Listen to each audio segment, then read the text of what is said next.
कल हमने circulatory system of human मानव का रक्त परिसंचरण तंत्र पढ़ा था। रक्त परिसंचरण तंत्र के घटक चल रहे थे और घटक जो पहला था वो ब्लड का अपन ने पहला भाग है वो पढ़ लिया था प्लाज्मा। आज पढ़ेंगे रक्त कणिकाएं। ठीक है, प्लाज्मा तो था ये रक्त का द्रव भाग। इन ब्लड को दो भागों में डिवाइड किया गया है, प्लाज्मा और रक्त कणिकाएं। प्लाज्मा रक्त का द्रव भाग होता है, जबकि रक्त कणिकाएं रक्त का ठोस भाग होती है। प्लाज्मा की जो रक्त में प्रतिशतता होती है, मात्रा होती है 55% होती है, जबकि रक्त कणिकाओं की जो मात्रा होती है वो 45% होती है। प्लाज्मा अपन ने कल पढ़ लिया था, आज पढ़ेंगे रक्त कणिकाएं। ठीक है, तो कैसा भाग होता है? ठोस भाग होता है। टोटल जो इसकी प्रतिशत मात्रा होती है वो 45% रक्त में ये पाया जाता है। रक्त के अंदर जो रक्त कणिकाओं की जो प्रतिशतता होती है उसको कहा जाता है हीमेटोक्रीट। ठीक है, तो रक्त कणिकाएं हैं, इनको भी तीन भागों के अंदर बांटा गया। आप ऐसे बोले कि रक्त के अंदर तीन प्रकार की रक्त कणिकाएं पाई जाती है। नंबर 1 है आरबीसी, नंबर 2 डब्ल्यूबीसी और number 3 platelets. RBC red blood corpuscles या लाल रक्त कणिकाएं या रक्ताणु इनको बोलते हैं। डब्ल्यूबीसी व्हाइट ब्लड सेल या श्वेत रुधिर कणिकाएं या इनको श्वेताणु बोलते हैं। प्लेटलेट्स होती हैं बिंबाणु या इनको पदाणु बोलते हैं। ठीक है, अब नंबर 1 आती है आरबीसी।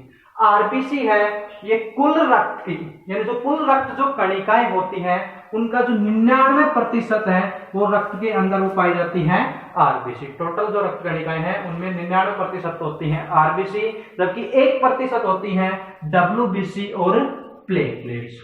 ठीक है, तो आरबीसी है, इसके अंदर केंद्रक की व माइटोकॉन्ड्रिया इनका अभाव होता है, क्योंकि आरबीसी के अंदर ज्यादा से ज्यादा मात्रा के अंदर हीमोग्लोबिन समा सके और जिससे हीमोग्लोबिन ज्यादा होने के कारण ज्यादा से ज्यादा मात्रा में ऑक्सीजन का परिवहन आरबीसी कर सके, इसलिए इनके अंदर केंद्रक और माइटोकॉन्ड्रिया का अभाव पाया जाता है। लेकिन ऊंट व लामा की आरबीसी के अंदर केंद्रक पाया जाता है। उसके बाद बात करें जो आरबीसी की आकृति कैसे होती है, देखने पर ये कैसे दिखाई देती है, तो आरबीसी की आकृति होती है प्लेट समान, डिस्क समान या उभयावतल। प्लेट के समान होती है, डिस्क के समान या गोलाकार या उभयावतल या कॉनकेव इसको बोलते हैं। ठीक है, नेक्स्ट आता है आरबीसी का आकार। आकार होता है 7 से लेकर 8 माइक्रोमीटर आरबीसी का आकार होता है। संख्या की तो बात करें तो महिला और पुरुष दोनों के अंदर अलग अलग होती है। पुरुष के अंदर पाई जाती है 52 लाख प्रति घन मिमी mm3। ठीक है, जबकि स्त्री के अंदर पाई जाती है 47 लाख प्रति घन मिमी, जो संख्या है वो स्त्रियों के अंदर पाई जाती है। उसके बाद आता है जीवन काल, यानी आरबीसी कितने दिन तक जीवित रहती है। तो मानव के अंदर जो आरबीसी है उसका जो जीवन काल होता है 120 दिन, जो सर्वाधिक पाया जाता है कुत्ते के अंदर होता है 124 दिन। ठीक है, उसके बाद है आरबीसी का कार्य। तो आरबीसी का जो कार्य है वो है ऑक्सीजन का परिवहन करना। ठीक है, आरबीसी की अगर संरचना देखते हैं तो आरबीसी के अंदर पाया जाता है शोषण वर्णक हीमोग्लोबिन। ये जो हीमोग्लोबिन है अपने साथ ऑक्सीजन को जोड़कर कोशिकाओं तक ऑक्सीजन का परिवहन करने का जो कार्य है या ले जाने का कार्य हीमोग्लोबिन के द्वारा किया जाता है। तो हीमोग्लोबिन की संरचना के अंदर, इसकी संरचना देखते हैं तो इसके अंदर 4 Fe युक्त हिम समूह, ठीक है, वह 4 पेप्टाइड श्रृंखला इसके अंदर पाई जाती है। ठीक है, तो ऑक्सीजन हीमोग्लोबिन है इसकी जो औसत मात्रा है वो व्यक्तियों के अंदर पाई जाती है 15 ग्राम प्रति 100 ml। 100 ml रक्त के अंदर इसकी जो मात्रा होनी चाहिए वो होती है 15 ग्राम या 15 ग्राम प्रति डेसीलीटर इसकी मात्रा होनी चाहिए। जो आरबीसी का जो विखंडन है वो होता है यकृत व प्लीहा के अंदर।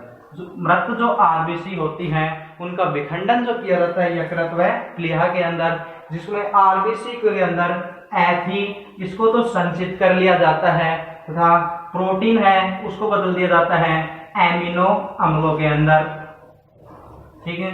और जो शेष बचे जो पदार्थ होते हैं उनको बिलीरुबिन व बिलीवर्डिन नामक वर्णक के अंदर बदल दिया जाता है। एथी से नए हीमोग्लोबिन का निर्माण कर लिया जाता है, जबकि एमिनो अम्ल है इनसे प्रोटीन का निर्माण किया जाता है। ये तो थी हमने आरबीसी। सेकंड जो रक्त कणिका है वो है डब्ल्यूबीसी, व्हाइट ब्लड सेल या श्वेत रक्त कणिका, या इसको श्वेताणु बोलते हैं। इसके अंदर केंद्रक पाए जाते हैं लेकिन हीमोग्लोबिन का अभाव होता है, और हीमोग्लोबिन नहीं पाए जाने के कारण इसका जो रंग है वो रंगहीन होता है या श्वेत होता है, ठीक है। उसके बाद बात करें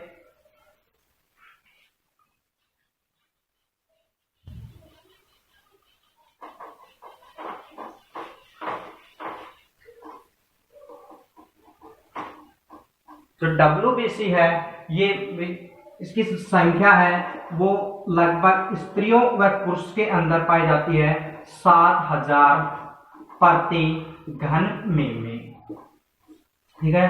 जो एक डब्ल्यूबीसी है वो आरबीसी और दो डब्ल्यूबीसी की अगर संख्या में अनुपात में देखे जाते हैं तो एक डब्ल्यूबीसी की तुलना के अंदर या एक डब्ल्यूबीसी के अनुपात में 600 आरबीसी पाई जाती है। यानी डब्ल्यूबीसी तो कितनी होती है 1 और आरबीसी कितनी होती है 600। इनके बीच का ये रेशियो, ये इनकी संख्या का रेशियो होता है। जीवन काल है इनका,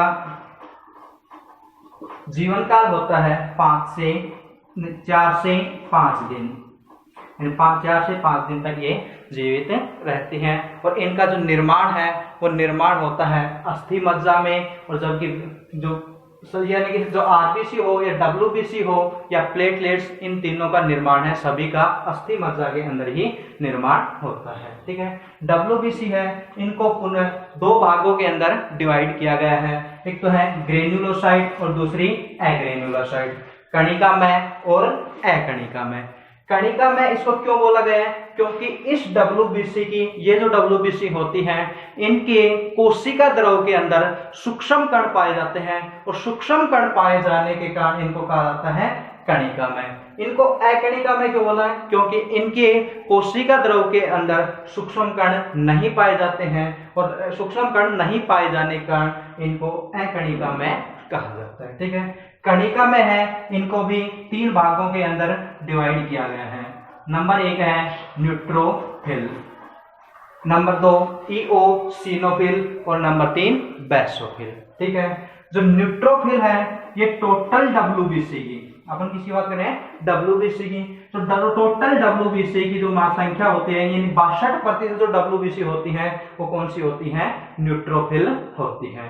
ये भक्षाणु प्रकृति की होती है जो रोग कारक को भक्षण करने का कार्य करती है, ठीक है। इनका जो केंद्रक है 2 से लेकर के 7 पिंडों के अंदर विभक्त होता है। साथ ही न्यूट्रोफिल के अंदर कोशिका पारण, कोशिका पारण क्या होता है, जो ये न्यूट्रोफिल है इनकी कोशिका के आर पार जाने की क्षमता होती है, और जो इस न्यूट्रोफिल की ये जो क्षमता होती है, कोशिका के आर पार जाने की जो क्षमता होती है उस क्षमता को कहा जाता है कोशिका पारण। तो न्यूट्रोफिल के अंदर कोशिका पारण की क्षमता पाई जाती है। एलर्जी के समय तथा संक्रमण के समय इस शरीर की सुरक्षा करने का कार्य करती है, ठीक है। नंबर 2 कणिकामय डब्ल्यूबीसी है वो है इओसिनोफिल, ठीक है। इसकी जो डब्ल्यूबीसी की जो मात्रा होती है, इन टोटल जो डब्ल्यूबीसी होती है उनकी 2.5% पाई जाती है इओसिनोफिल। इनका जो केंद्रक है वो 2 पिंडों के अंदर विभक्त होता है। इनमें भी कोशिका पारण की क्षमता होती है, लेकिन न्यूट्रोफिल की तुलना में इनकी कोशिका पारण क्षमता है वो कम पाई जाती है। ठीक है। इओसिनोफिल है, इनके द्वारा हिस्टामिन व हिप्टेरिन पदार्थ का स्राव किया जाता है। ये संक्रमण के समय शरीर की सुरक्षा करने का कार्य करती है। नंबर 3 जो कणिका में WBC है वो है बेसोफिल। बेसोफिल है, ये टोटल WBC की संख्या के अंदर 0.5% होती है।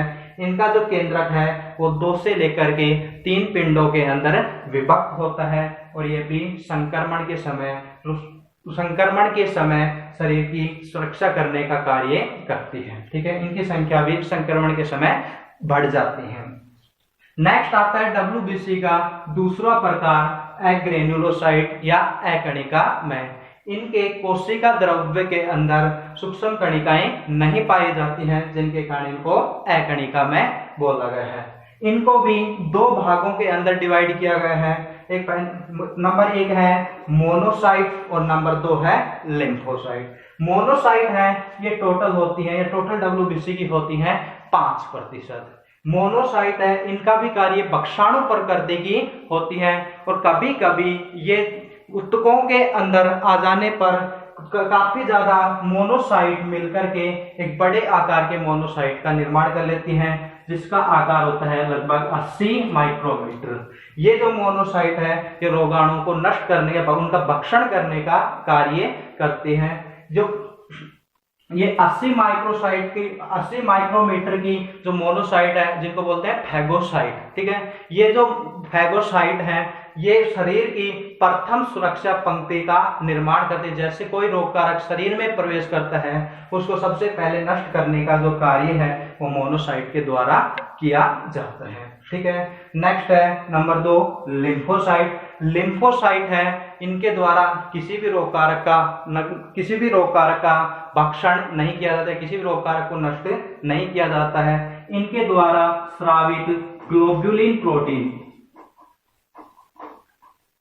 एंटीबॉडी का निर्माण करती है, जो शरीर का सुरक्षा करने का कार्य करती है। ठीक है, ये टोटल WBC की जो संख्या, जो WBC की संख्या होती है उसकी 30% होती है। लिम्फोसाइट है, इनको भी 2 भागों के अंदर विभाजित किया गया है। एक नंबर 1 है बी लिम्फोसाइट और नंबर 2 है T लिम्फोसाइट, जो प्रतिरक्षा तंत्र का निर्माण करने का कार्य